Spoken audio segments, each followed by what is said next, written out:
Bajo la presidencia de Cándido Aguilar, en compañía del primer jefe, se inició el estudio del dictamen sobre el artículo 3º. Decía, plena libertad de enseñanza, pero será laica la que se dé en los establecimientos oficiales de educación y gratuita, la enseñanza primaria superior y elemental que se imparta en los mismos establecimientos. El maestro, ese obrero mal comprendido y mal recompensado, como lo afirmaba De Amicis, es el encargado de consumar misión tan delicada y trascendental. La materia prima es el niño, que en virtud de su idiosincrasia está en aptitud de recibir todo el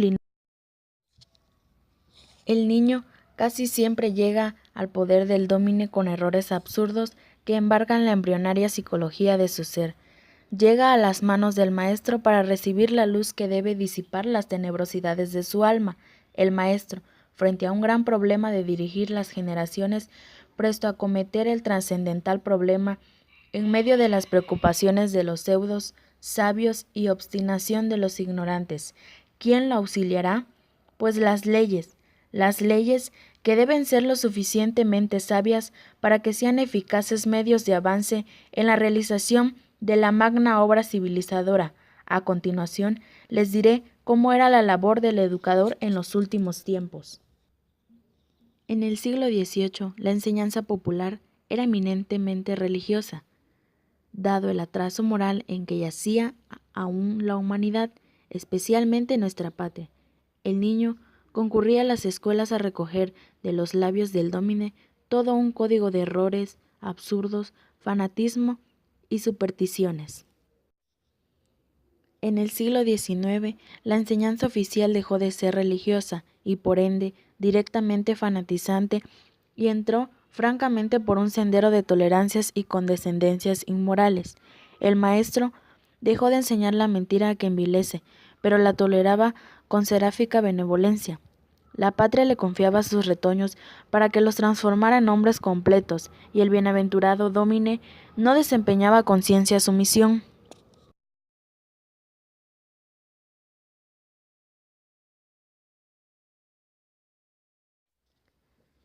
Llegando como conclusión, todas las discusiones que se dieron a lo largo de la historia de México sirvieron para fundar el artículo actual constitucional, en donde se rescata el derecho de los mexicanos a recibir educación y que el gobierno tiene la obligación de impartirla en sus 3 niveles: federal, estatal y municipal.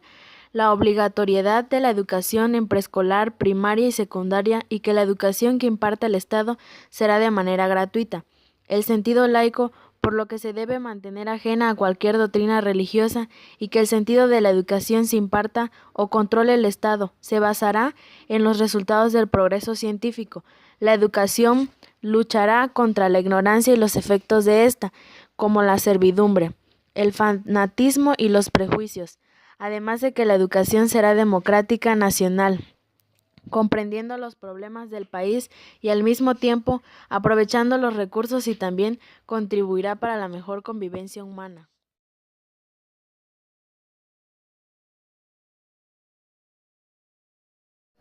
En la época posterior a la Revolución, durante el periodo de José Vasconcelos, se le dio mucho impulso al renacimiento cultural. Esta época fue llamada de esta manera debido al proyecto ambicioso que José Vasconcelos implementó en el país como secretario de Educación Pública.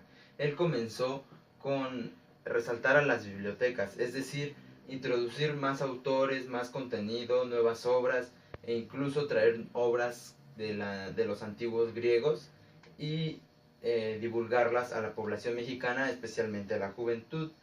Las preparatorias en esa época eran lugares en los cuales se implementaron bibliotecas e incluso hubo editoriales que tuvieron mucho auge en aquella época. Una de estas fue la de Porrúa Hermanos. Esta tenía mucha importancia entre la juventud e incluso se les consideraba como un anexo a las preparatorias, ya que muchos jóvenes, sin ser parte de la preparatoria como tal, muchos jóvenes acudían ahí a leer a autores norteamericanos y entre otros autores del mundo occidental. Esta época también se le llamó como la época ateniense en México, ya que muchos autores del mundo antiguo griego como Platón, Aristóteles e incluso entre otros fueron leídos con gran entusiasmo por los jóvenes. La Ilíada, la Odisea, entre otras obras de Esquilo, entre otros autores griegos, fueron de mucha importancia en esta etapa. Eran muy leídos por la población y especialmente por la juventud. Esta idea de José Vasconcelos fue muy criticada debido a que eran publicaciones muy occidentalizadas y se renegaba el espacio para escritores mexicanos.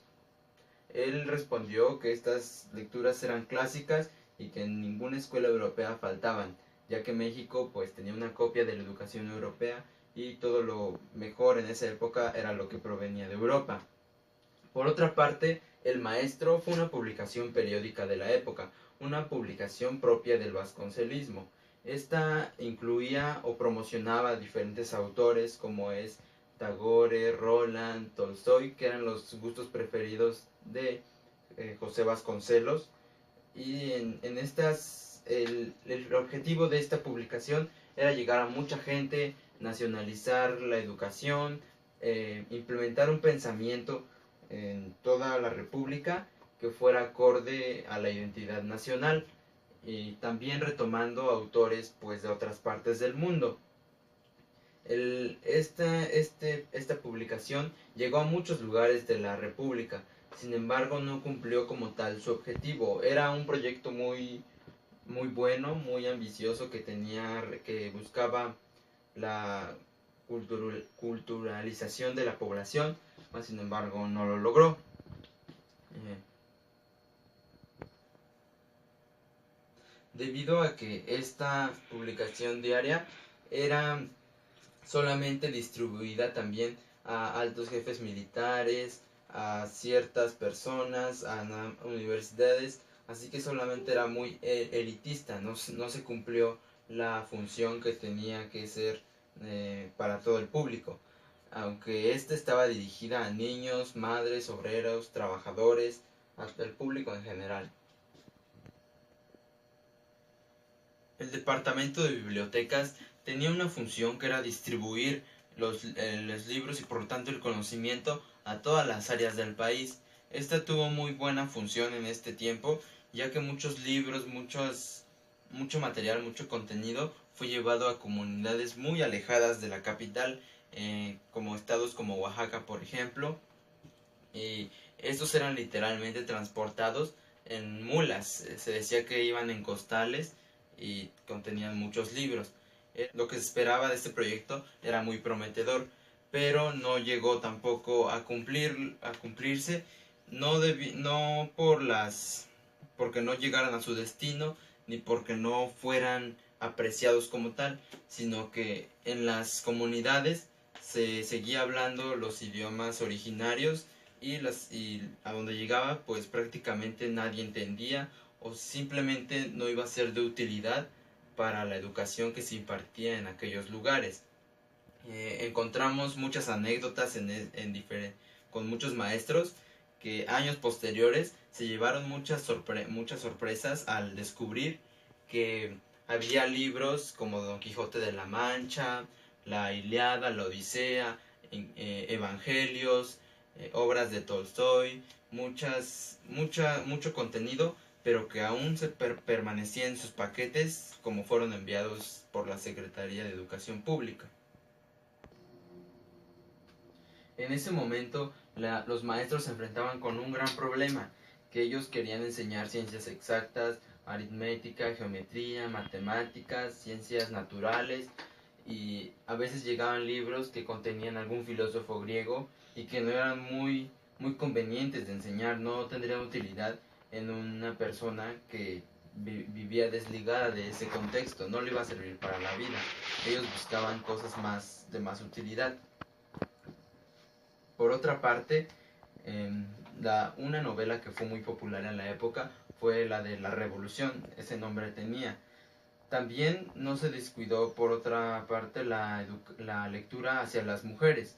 Se implementó una publicación que se llamaba Libro para Mujeres, Lectura para Mujeres, que fue dirigida por Gabriela Mistral. 1924, ya finalizando su intervención de Vasconcelos en esta parte educativa, existían ya 1916 bibliotecas en todo el país. Con esto ella se sentía muy satisfecho y realizado en su labor educativa. Por otra parte, el tema artístico se vio muy apoyado también durante su periodo, ya que la parte de la pintura, la música, era muy importante para él y dejó de estar recluida y ser solamente para las personas de la élite. La música salió del conservatorio, de los aspectos académicos y de los teatros. Esta se empezaba a ver más en las calles y las pinturas igual. La pintura ya no simplemente se mantenía solamente para unas cuantas personas, sino que podías ir en la calle y ya empezabas a ver murales. En el aspecto de la música se realizaron diferentes festivales. Por otra parte, Cosío Villegas llegaba a decir que durante este periodo de 1921 a 1924 existió mucho auge en el nacionalismo y la población mexicana volteó a ver sus raíces y de dónde provenía. De repente un espíritu muy mexicano nació de la población. Tú ibas en la calle y podías encontrar diferentes festivales donde se bailaban pues bailables regionales, se escuchaba música popular mexicana, se dejaron de escuchar compositores europeos y se comenzó a escuchar más a los compositores nacionales. Se tiene estadísticamente información que ocurrieron 97 festivales musicales y en el Distrito Federal y 30 en otros municipios aledaños. En el tema de la pintura y las artes visuales, la forma más apoyada de este tipo de arte fueron los murales. Muralistas como Diego Rivera, entre otros, fueron muy apoyados económicamente y se les asignaron muros como fueron los de la SEP, los de la Escuela Preparatoria Nacional, que fueron decorados por ellos.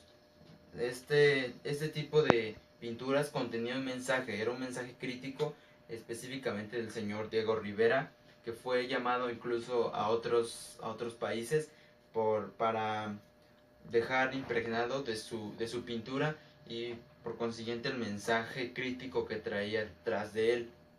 Por esto fue muy criticado también Vasconcelos por llamarlo a él, e incluso la prensa lo acusaba de socialista, de tener ideas de la Unión Soviética, y se le conoció incluso por el apodo de Vasconcelovich. Esto fue en el tema de la pintura. Por otra parte, la parte de las películas, la cinematografía también se vio muy apoyada y por esto también la educación. La SEP incluso en 1922 anunció la apertura de talleres cinematográficos con los cuales ellos se apoyarían para hacer sus propias producciones cinematográficas y así convertir las películas y el cine en un apoyo didáctico a los maestros que iban a las comunidades.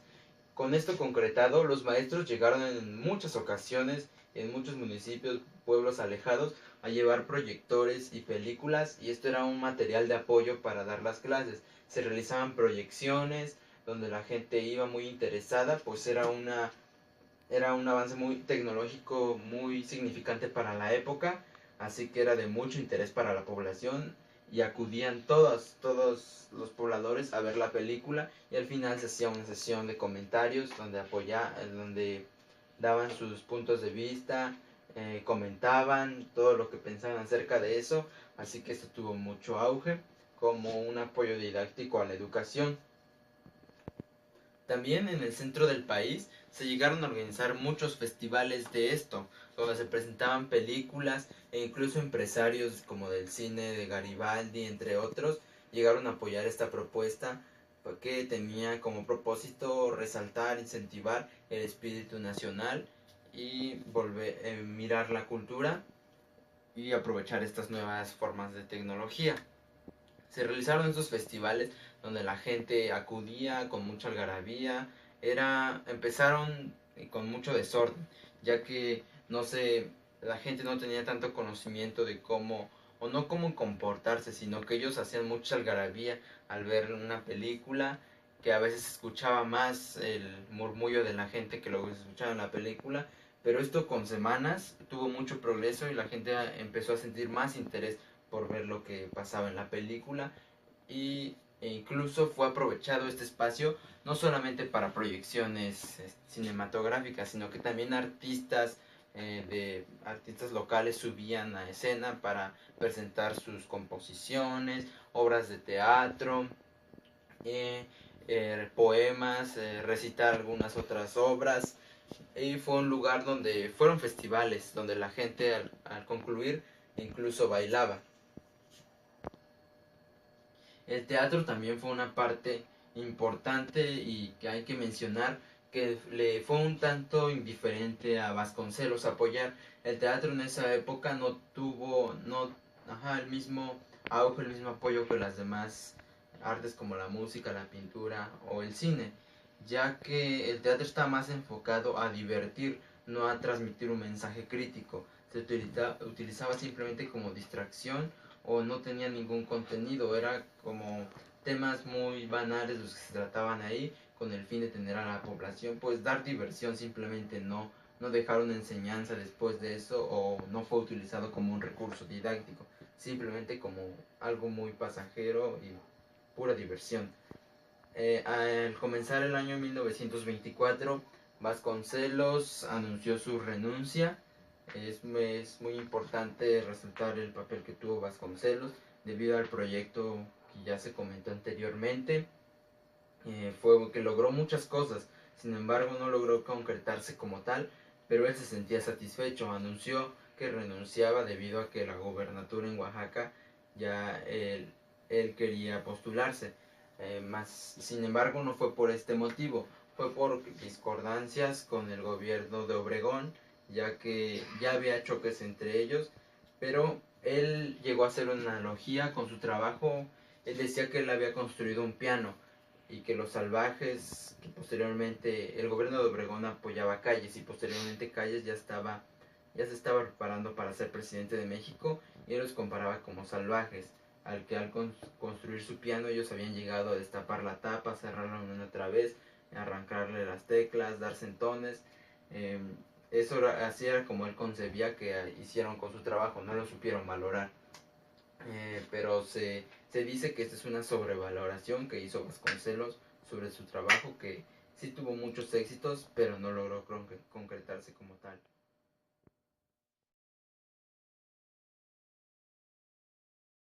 Tras la muerte de Venustiano Carranza, llega un sinfín de problemas.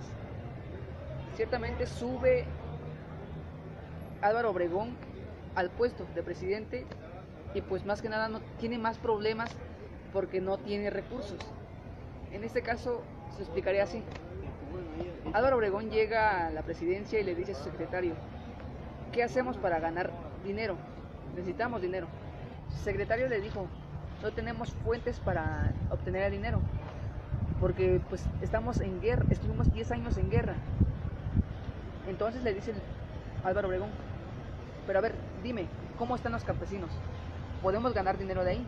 Supuestamente ellos siembran y pues nos dan unos impuestos, nos pagan con impuestos. Dice el secretario: no señor, lo que pasa es que en el campo no ha llovido y luego los campesinos no tienen ingresos para comprar semillas, lo que son maíz, frijol, ciertas cosas que se siembran y necesitan de nuestro apoyo, dice el secretario. Entonces no podemos ganar de ahí. Entonces dice Álvaro Obregón: vamos a explotar lo que es la minería. Dice el secretario: no se puede, señor, porque las carreteras están dañadas y no podemos mercantilizar lo que es de México a otros estados. Dice: pues bueno, estamos limitados. ¿Qué otra opción tenemos? Dice el secretario: podría ser por la educación, señor. Y dice el Álvaro Obregón: cierto, es muy cierto. Padecemos de un problema de analfabetismo lo cual podríamos ir atacando con el poco dinero que tenemos. Entonces ahí empieza, durante el tiempo de Huerta, empieza a ocurrir el propósito de mejorar la educación universitaria. La educación universitaria padecía de analfabetismo, al igual que todo lo que es México. Creo que el 80% me parece que es el dato exacto que padecía México sobre analfabetismo. Entonces, Huerta pone en alto a José Vasconcelos, se vuelve sector del Departamento de la Educación Superior. En pocas palabras, se vuelve rector de la universidad. Este señor plantea una forma de obtener enseñanza a todo lo que es México. Plantea una forma de que se interesen los niños a temprana edad sobre la educación.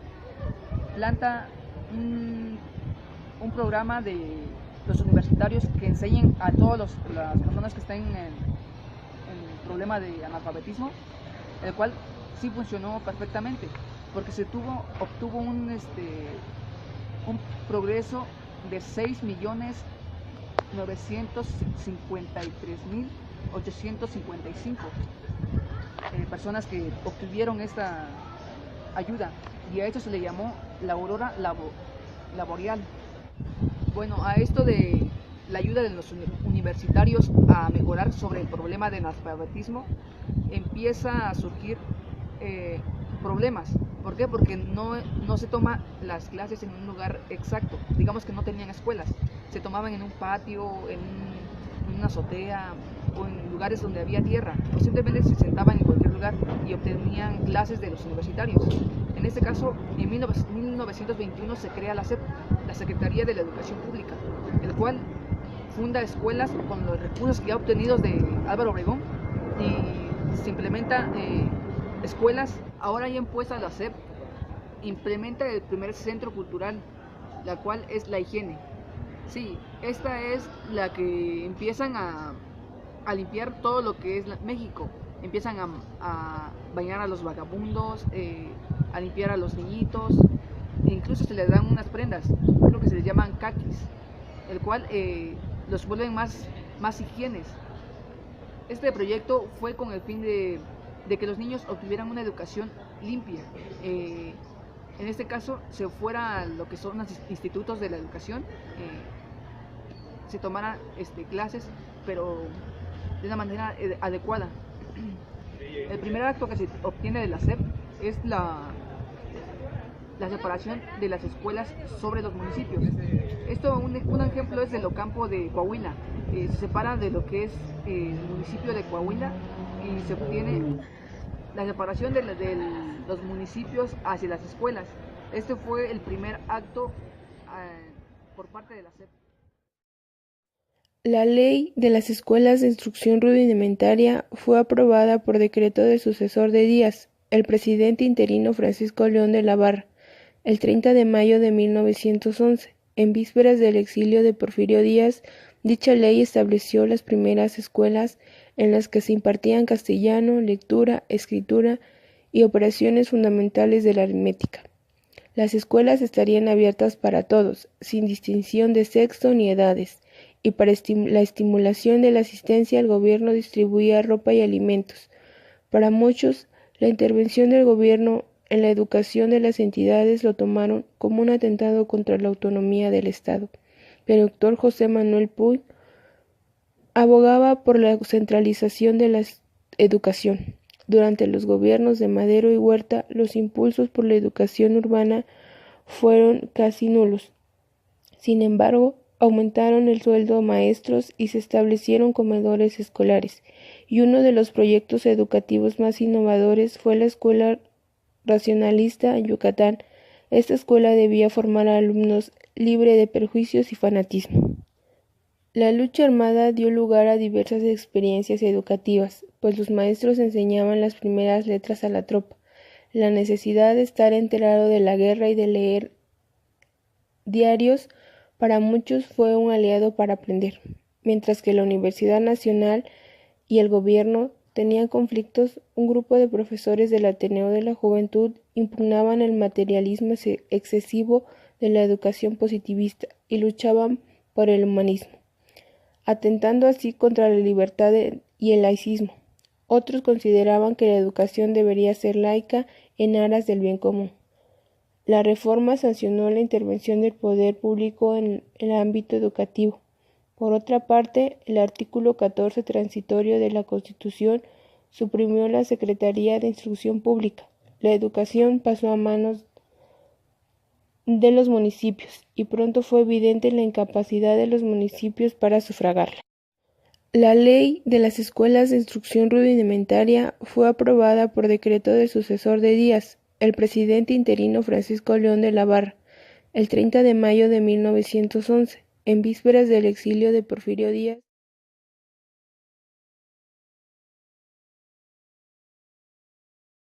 Hoy abordaremos a aquellos personajes que gracias a su pensamiento construyeron la base del sistema educativo mexicano a nivel básico en México. Para Vasconcelos era importante el aumentar la identidad de los mexicanos.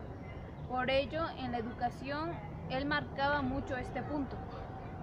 Vasconcelos, él decía que el educar era enseñar valores humanos para una superación. Para Vasconcelos, la educación debería ir a las personas más marginadas y el deber de esta misma es formar hombres con valores. Decía que la pobreza y la ignorancia eran los peores enemigos para crear el desarrollo y el progreso. Recordemos que el proceso histórico de la educación es un proceso cíclico.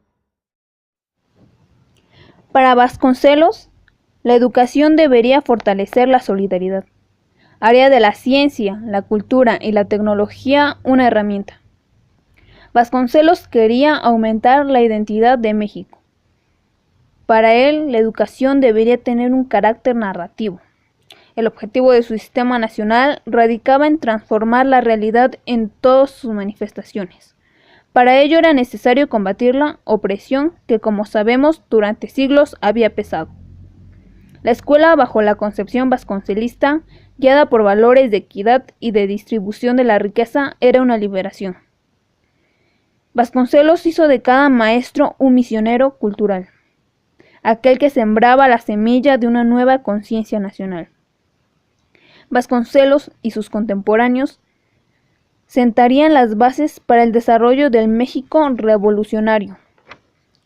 Otro personaje es Moisés Sáenz, el cual decía que la escuela significaba la actividad que nos preparaba para la vida. Gracias a esto, se desarrolló la escuela rural. Para él, se debía reincorporar al indígena a la vida nacional, sin destruir o violentar su cultura, mediante principios elementales de solidaridad. Con él tomaron fuerza las escuelas de pintura al aire libre, la protección de artesanías y oficios, así como museos regionales. La educación tenía un carácter instrumental. El hombre era un experimentador. Él concebía la enseñanza como un instrumento de ayuda para la conservación de la vida y la buena salud.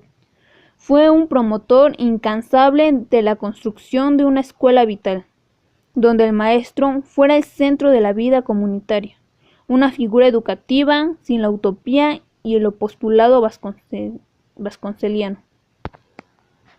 Haciendo una comparación entre Sáenz y Vasconcelos, era que debemos destacar que uno apoyaba el humanismo y el otro el pragmatismo. La concepción de Vasconcelos se andaba dentro de una perspectiva cultural, amplia y universal. La de Sáenz optaba por refugiarse en una concepción social que retomaba experiencias. En Vasconcelos, la alfabetización permitía forjar la identidad nacional. En Sáenz, daba oportunidad de integrar la comunidad a la nación. La educación en Vasconcelos encerraba un aliento místico. Despertaba en el pueblo deseos de superar los siglos de vejación, producido por el hombre, la enfermedad y la ignorancia. Para Sáenz, la escuela era integradora de la comunidad. La escuela y la educación tenían una función cotidiana. Era un medio para el mejoramiento social. Por otra parte, los orígenes de la educación socialista se remontan a la escuela racionalista, fundada en 1912. Combatía las ideas religiosas. La Comisión de Educación de la CROM propuso la creación de una escuela proletariada socialista en 1924. El magisterio identificado con las clases marginadas pugnaba por orientar la enseñanza hacia el colectivismo que justificara y valorizara los artículos 27 y 123 constitucional. Hacia principios de la década de 1930, las demandas que se generaron en favor de la educación socialista dieron cuerpo a un proyecto para reformar el artículo 3 constitucional, para el que el Estado controlara la educación. El responsable de la cartera de educación en la primera mitad de este decenio fue Narciso Bassols. En el artículo 3 se modificó excluyendo toda doctrina religiosa y además que la educación sería socialista, lo cual después condujo a muchos problemas. Con Cárdenas se concebía la educación como un cuerpo organizado de conocimiento y recomendaciones que definían la actividad del educando para formar individuos que se liberaran del sistema de explotación. Su evolución respondió a la dialéctica de la naturaleza. Correspondía a la educación insertar al hombre en el movimiento histórico. Torres Bodet inauguró una etapa educativa donde la calidad de la enseñanza se convertiría en una preocupación constante. Había que fundir la teoría con la práctica. Él estuvo al frente de la Secretaría de Educación de 1943 a 1946 con un sistema educativo articulado. Se advertía por primera vez la deserción escolar. Él participaba de la necesidad de erradicar las verdades absolutas en la enseñanza de la historia. Para Torres Bodet, la educación coadyuvaba a crear la figura un tanto baluarte de la democracia. Motivó la ampliación de responsabilidad, la familia como quehacer importante educativo gubernamental, enseñar a ser libres y gobernarse a sí mismos. A diferencia de su maestro Vasconcelos, el plan de expansión debía hacerse con cautela. El gobierno de Adolfo López Mateos requería del talento y experiencia educativa de Bodet. El país crecía demográficamente y para cubrir la ampliación de educación primaria, los recursos eran insuficientes. Torres Bodet quería cubrir demanda de educación primaria sin perder calidad, pero gobiernos posteriores orientaban esfuerzos a dar respuestas cuantitativas sin reflexionar en la calidad. Por último, Jesús Reyes Heroles, el cual emprendió una revolución educativa por reclamos sociales. En 1982 había en México cerca de 6 millones de letrados de 15 y más años de edad, 15 millones que no concluyeron primaria y 7 millones que no terminaron secundaria, 28 millones sin recursos para su desarrollo. El 99% se dividía de la siguiente manera. El 69% de la educación tenía financiamiento federal, 25% gobiernos estatales y el 6% particulares. La educación se encontraba infinitamente vinculada con la viable democracia. En 1982, el gobierno no tenía facultad para dar empleo a más de 20,000 egresados, maestros recuperadores de tradición de humanismo, iniciado por Bartolomé de las Casas, Vasco de Quiroga y otros. Cambiar características de docencia. implicaba dejar al alumno conocer y expresarse en lugar de repetir hasta el cansancio. Había que enseñar no solo la lógica de las matemáticas, sino el calor humano, de enseñar utilidad de letra así como su belleza. Reyes Heroles transformó el carácter de la planeación educativa en el país. Calidad a partir de la formación de docentes. Ampliar el acceso a los servicios educativos. Educación con investigación científica y tecnológica. Descentralizar la educación básica y normal.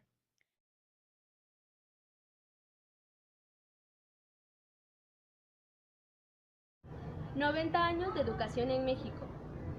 El sistema educativo mexicano es un proceso bastante amplio en el cual también ha sido un proceso significativo. Uno de esos procesos significativos ha sido la creación de la Secretaría de Educación Pública, que fue creada o fue decidida por José Vasconcelos en 1921.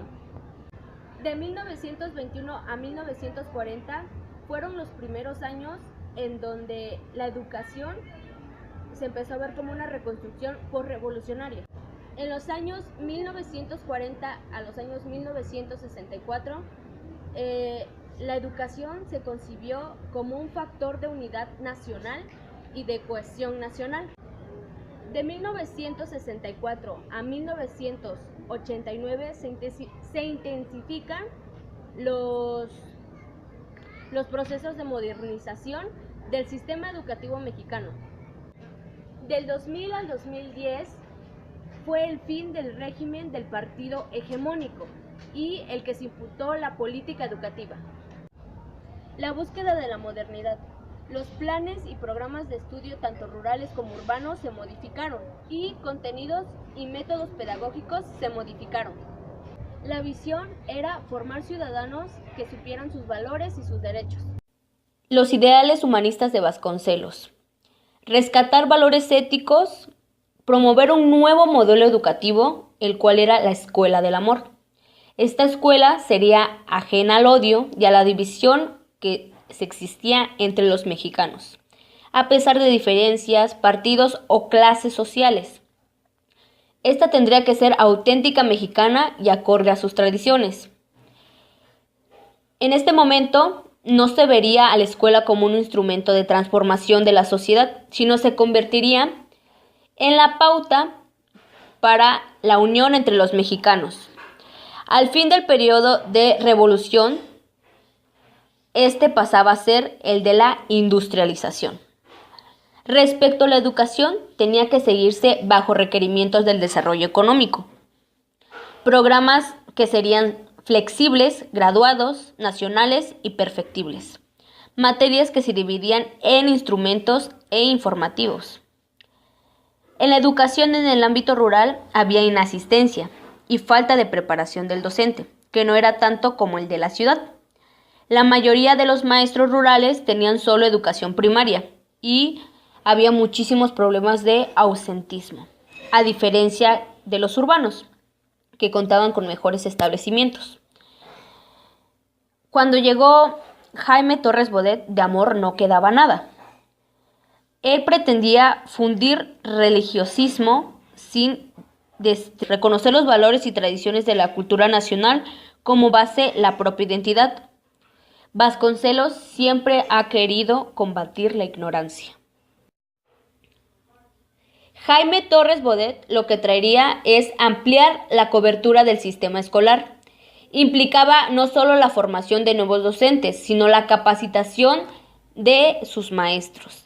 El término socialista se eliminó y se incorporó la idea de nacionalismo y espíritu democrático. Apoyaría la independencia política de México y la solidaridad internacional. Miguel Alemán entró como presidente hábil civil en México.